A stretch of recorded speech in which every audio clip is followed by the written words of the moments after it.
अस्सलाम वालेकुम। अब से कुछ देर कबल पाकिस्तान मुस्लिम लीग नवाज़ के कायद नवाज़ शरीफ बज़ाते ख़ुद अपनी दुख्तर नेक अख्तर के साथ मुज़फ़्फ़राबाद में कदम रंजा फरमा चुके हैं और वहाँ पे एक तकरीर की उन्होंने, और तकरीर करते हुए उनका जो दुख था वो बड़ा हैरान कुन था। उन्होंने एक छोटी सी ख्वाहिश का इजहार किया, अगर वो शहबाज शरीफ साहब पूरी कर दें तो मेरे ख्याल से वो आसानी से उनकी आकबत जो है वो सुधर सकती है। वो कहते हैं कि मैं इलेक्शन अगर जीत गई मुस्लिम लीग नवाज़ आज़ाद कश्मीर में तो हम ये करेंगे कि मैं शहबाज शरीफ को कहूँगा कि मुझे आज़ाद कश्मीर का वज़ीर आज़म लगा दे। मुझे ये समझ नहीं आ रही भाई कि एक शख्स जो पहली बार पाकिस्तान में वज़ीर आज़म बना था 6 नवंबर 1990 से लेके 18 जुलाई 1993 तक, दूसरी बार बना 17 फरवरी 1997 से लेके 12 अक्टूबर 1999 तक, तीसरी बार वो बना 5 जून 2013 से 28 जुलाई 2013 तक, 3 बार वज़ीर आज़म बन गया। लेकिन उसको अभी चास नहीं आई। अब आज़ाद कश्मीर में वज़ारत उज़्मा का ख्वाहिशमंद है। मेरी ये वो ख्वाहिशात हैं जो पाकिस्तान मुस्लिम लीग नवाज़ को तो छोड़ दे, शरीफ ख़ानदान की छोटी छोटी ख्वाहिशात हैं। शहबाज शरीफ की अजीब सी ख्वाहिशात, मरीम नवाज़ की अजीब सी ख्वाहिशात, उसके बाद इनकी, हमज़ा शहबाज की। देखें क्या पाकिस्तान के अंदर ये जो 25 करोड़ के करीब आवाम है ये किसी काम की नहीं है? इनमें से कोई गरीब का पुत्र जो है वो वज़ीर आज़म नहीं बन सकता? या आज़ाद कश्मीर में जो लोग मौजूद हैं, सियासतदान हैं, क्या वो वज़ीर आज़म नहीं बन सकते? दूसरी बात यह है कि उन्होंने कहा कि मैं आज जब आता हूँ तो मुझे ये हैरत होती है कि आज भी लोग जो बीमार हो जाते हैं, दूर दराज जो ग्रां हैं, ग्रां से मंजी के ऊपर उठा के उनको लाया जाता है और फिर पता नहीं अस्पताल वहाँ पे लेके जाते हैं। आज़ाद कश्मीर के अंदर आपकी भी गवर्नमेंट रही है, आपके भी वज़ीर आज़म रहे हैं राजा फारूक हैदर खान। उन्होंने क्या किया? पाकिस्तान पीपल्स पार्टी ने क्या किया? उसके बाद मुस्लिम कॉन्फ्रेंस ने क्या किया? ये वो लोग थे जो आपके आशीर्वाद से आज़ाद कश्मीर के अंदर हुकूमतें बनाया करते थे। उसके बाद फिर ये जो मखलूत हुकूमत बनी, इसने क्या किया? नवाज शरीफ साहब, आपकी जो दुख्तर नेक अख्तर हैं, उन्होंने कश्मीर के रंग का झंडा था, कश्मीर का झंडा वो चादर बन रखी हुई थी, वो लपेटा हुआ था। ये पिछले जो 2 महीने से रावला कोर्ट और पूरे आज़ाद कश्मीर में जो एक्शन कमेटी मुतालबात के हक़ में मुजाहरा कर रही है, वो भी यही मुतालबात कर रही थी जो मुतालबा आप कर रहे।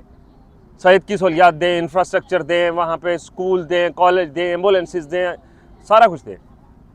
मुझे इस बात की समझ नहीं आई कि यही मुतालबा करने वाली आज़ाद कश्मीर की आवाम गद्दार है, लेकिन एक शख्स जो वज़ीर आज़म रह चुका है 3 बार का, वो बंदा ये मुतालबा करे और वो बिल्कुल पाक साफ है।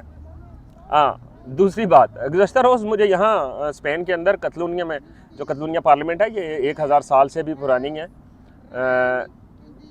वहाँ पे जाने का इत्तफाक हुआ। जो कतलूनिया पार्लियामेंट के प्रेसिडेंट हैं उनसे मुलाकात का शर्फ हासिल हुआ और उन्होंने पार्लियामेंट का विज़िट भी करवाया, और उस पार्लियामेंट के विज़िट के बाद उन्होंने तरीक़ाकार बताया कि यहाँ पे पार्लियामेंट काम कैसे करती है। मैं उनका काम और उनका जो निज़ाम पार्लिमान है वो सुन के हैरान रह गया। वहाँ पे भी इख्तलाफ राय है, वहाँ पे भी सारी बातें हैं, लेकिन वहाँ पे कोई हट्टो बच्चो इस तरह का कोई सीन नहीं था। प्रेसिडेंट ने ख़ुद हमें, हम 2 पाकिस्तानी थे, बाकी मुख्तलिफ ममालिक के लोग थे, उनको विज़िट उन्होंने करवाया और उन्होंने उसके ऊपर लेक्चर दिया। मुझे ये बताएं, रियासत पाकिस्तान का, रियासत आज़ाद कश्मीर का कौन सा ऐसा सदर है, कौन सा ऐसा वज़ीर आला है जो सूबे की, जो मुल्क की तारीख़ के ऊपर लेक्चर देता है? वहाँ पे तो ये इस तरह के नमूने पैदा होते हैं जो कहते हैं वड्डा वज़ीर आज़म ने सही निक्का वज़ीर आज़म ला दियो, मैंने आज़ाद कश्मीर का ही वज़ीर आज़म ला दियो। यार इन लोगों की ये ज़हनियत, मैं बिल्कुल मतलब उन हालात में नहीं हूँ कि मैं कुछ ऐसे अल्फाज अदा करूँ कि कल मुझे भी उठा लिया जाए, लेकिन ये है कि नवाज शरीफ की इस ख्वाहिश के ऊपर ना बड़ा तरस आया। एक वाक़या सुनाना चाहता हूँ। हमारे यहाँ एक बार्बर था, बाल काटने वाला, वो किसी वजह से फ़ौज में ना जा सका, लेकिन उसको सलूट वाले बच्चे बड़े पसंद थे। हुआ ऐसे कि वो मोहल्ले के बच्चों को 5-5 रुपये दे के, 2-2 रुपये दे के उन बच्चों को ये कहता था कि भाई मुझे सलूट मारो। अब बच्चे आते थे, उसको वो 5 रुपये दिए, अब बच्चा उसको यूँ सलूट खड़काता था। अब जनाब वो साहब जो है वो बड़े खुश हो जाते थे। अब ये चलता रहा काफ़ी दिन। जब एक दफ़ा मैंने पूछ लिया, मैंने कहा भाई ये बता कि तेरा ये सीन क्या है? उसने कहा भाई मुझे इसके बगैर मज़ा नहीं आता, मेरी ख्वाहिश थी कि मैं आर्मी में जाऊँ और या पुलिस में जाऊँ तो मुझे कोई सलूट मारे। अब मेरे इतने हालात नहीं थे कि मैं फ़ौज में जा सका या पढ़ सकूं, लेकिन मैं अपनी ख्वाहिश ऐसे पूरी कर सकता हूँ। मैं 5 रुपये देता हूँ बच्चों को, वो बच्चे चीज़ ले लेते हैं, वो मुझे सलूट मार देते हैं और मुझे सुकून मिल जाता है। अब नवाज शरीफ साहब भी यही चाह रहे कि मैं चलो बड़ा वज़ीर आज़म तो नहीं बन सका, अब मुझे यहाँ पे निक्का वज़ीर आज़म लगा दे, ताकि मैं जो बेड़ा कर पंजाब या पाकिस्तान का हमने किया है वो हम यहाँ पे भी कर सकें। लेकिन आज़ाद कश्मीर की आवाम इस वक्त सियानी हो चुकी है, वो कभी भी आपके झांसे में नहीं आएगी। इतना ज़रूर कहूँगा कि भाई अब वो दौर चला गया कि लोग आपकी चिकनी चुपड़ी बातों के ऊपर आके आपको वोट दे देंगे। अब आवाम सियानी हो चुकी है, अब आवाम ने वोट नहीं देनी है। आपकी ये ख्वाहिशात बड़ा अब मैं मतलब दुखी दिल के साथ ये कह रहा हूँ, आपकी ये ख्वाहिश पूरी होने वाली नहीं है। लेकिन फिर भी अगर मुस्तकबिल में ऐसा होता है तो यकीनन आपको मैं दरख्वास्त करूँगा आज़ाद कश्मीर की आवाम से कि चलो कुछ दिनों के लिए ही सही नवाज शरीफ को एक दफ़ा वज़ारत उज़्मा दे दो। ये बंदा फट जाएगा अगर इसको वज़ारत उज़्मा ना मिली। वो कहते हैं मुर्दा जब बोलता है कफन फाड़ के बोलता है।